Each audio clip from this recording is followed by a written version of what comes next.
Hello and welcome to our first episode of our podcast. This is the CDEF Podcast, and I am EC.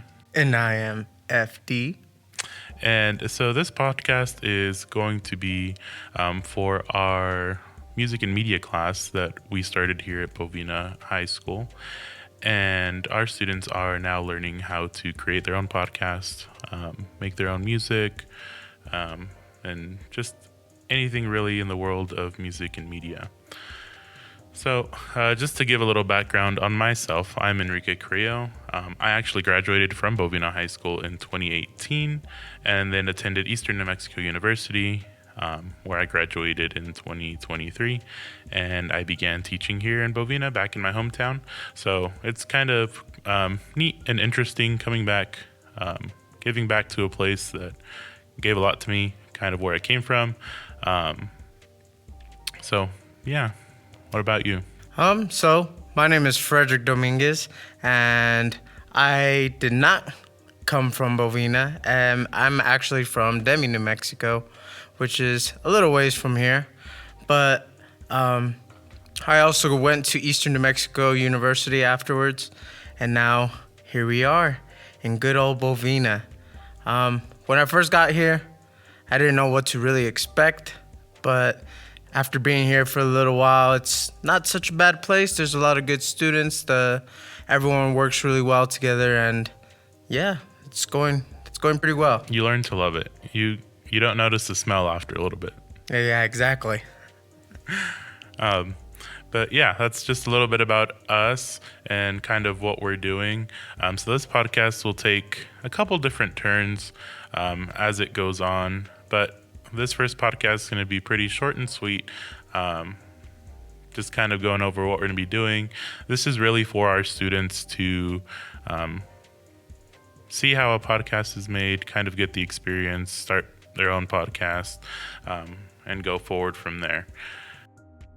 So I am currently editing this podcast, and I totally forgot to talk about how our students are going to be creating their own podcasts in their groups in class. So please be on the lookout for those coming up soon. Anyway, back to the podcast. This week for us was kind of rough. Yeah, it was an interesting week, to say the least. Yeah, the football game was pretty nice, though. We won, what was the score, 28-12? Yeah, so there was like a minute 30 left on the clock, and we were thinking that we were going to go to overtime.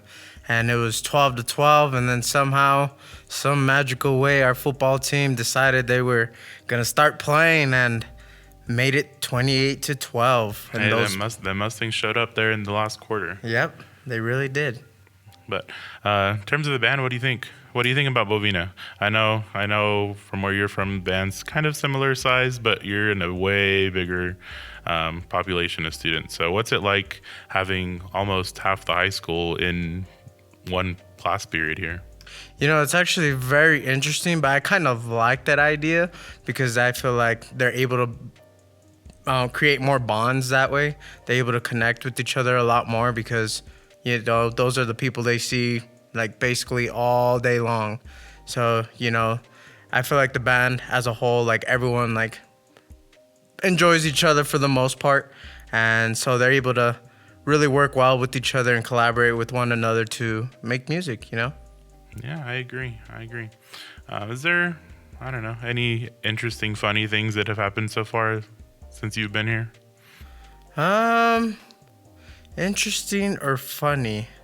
That's a hard one, because most of the time it's been crazy trying to get everything down, making sure everything's loaded and all that fun stuff, all that behind the scenes stuff. So, I think one of the funniest things so far was when we were having a rehearsal, and we're talking to the students, and as soon as you finished, one of the students right away was like, "Can we go home?" I was in the middle of I was finishing up giving instructions and making announcements, and I did get a little long-winded, as I tend to be. And yeah, he just goes, okay, can we go now? And it was the greatest thing. I started laughing, and I was like, you know what? Just for that, yes, we can go home. We can leave. Yeah, that was definitely that was a very funny time. Not even gonna lie. It was, and that was during one of our evening rehearsals, I believe. But evening rehearsals have been going pretty well for us too. I think that the band's making some progress. I think we should see some pretty good feedback from the judges on Tuesday when we go to Green and Silver at Eastern New Mexico University. I think that'll be really fun. I know the students really liked that of a festival last year. The cool thing about that festival, well, I'm kind of preaching to the choir here. You know about this festival. We worked it when we were in college together. Yep. But for those of you who don't know, this festival is pretty unique. You get to perform for a panel of judges, and there is not a rating system at this festival. It is purely for feedback and some comments, and really to help the students get ready for their ranked contest that they have to go to, whether it be for their state or anything else that they're doing, BOA, anything like that. So it's really unique in that way. And also the professor of percussion does a short little percussion clinic right after the performance. The percussion stays on the field. The professor comes down, works with those students while the directors get to go up and have kind of like a mini clinic with all the adjudicators up in the press box, kind of talk about what happened, any comments, advice, anything like that. So I really like this festival. I think it'll be good for the students. It'll be good for us. Get somebody else to listen in on our band and see how they're progressing and how we can help and just kind of where to move forward. I agree. I really like the Green and Silver Classic. I think it's very educational for the students as well. Like, the students get to sit there and watch other bands from around the region, around the area that are, doing the same thing we're doing, except, not everyone's at the same level. So they get to see some good, some bad, and just things like that. They really get to learn off of those different experiences that they get to see out on that field during that day. I think it's also good for the students to just be exposed to more music, more things like that. That way they can see all the different things about band and learn from it, Yeah, no, I agree. I mean, just by where we are geographically, we're kind of in the middle of nowhere. So there's not, a whole ton going on in the music scene here in the grand old city of Bovina. So getting those students out and having them experience something like that, some bands in similar size as us, and then bands that are bigger from bigger schools, and kind of what they're doing, what they're working, and seeing the differences there, and also the similarities, because when it comes down to it, marching band is marching band. So whether you're at a 2A school, you're at a 1A school, you're at 5A, 6A schools, marching band is marching band. Now each of those schools comes with their challenges, how many students you have enrolled and all that, and how much money you have. But when it boils down, it's marching band. It's all an art, and regardless of how it's presented, I think it should be appreciated. And so that'll be a good thing for our students to experience and enjoy. I think they enjoy it. I remember they were asking, "Sir, are we gonna stay for the whole thing?" And I said, maybe not. I'm not sure. And I was like, I don't know. They're like, yes, we need to stay. After a little convincing. Yeah, they kind of convinced me to stay, because I was like, well, maybe we'll bring everyone back and just have drum majors go back for the awards at the end. And no, they were like, no, we need to stay. And so I'm glad they convinced me. It'll be good. It'll be good to be there the entire time. Yeah, I agree. And then another thing, to piggyback off a little bit of something you said a little earlier too, we're always around our own band. We're used to the same sounds. We're used to all the same stuff. So it's good to get some other ears and some more feedback from other people that haven't really heard us before. And, so they're giving us what we might not be seeing, because we're just so used to what we've already had here. So we have some room to grow right there. this is also not just for the kids. Like, it Oh also yeah, helps no, us. It definitely truly for does us help us too. too. Yeah, I agree. I agree. Especially, being young directors, we'll take as much help as we can get. Um, I am always reaching out to my friends. Hey, listen to this. Hey, listen to that. Hey, I recorded my band this week. Can you listen to this? Can you watch them? Can you help? Can you give me tips? Yeah. When we see them on a daily basis, sometimes we can go blind to what we're hearing or even seeing, just because It's just something we've it's been just our doing. day to day. Yep.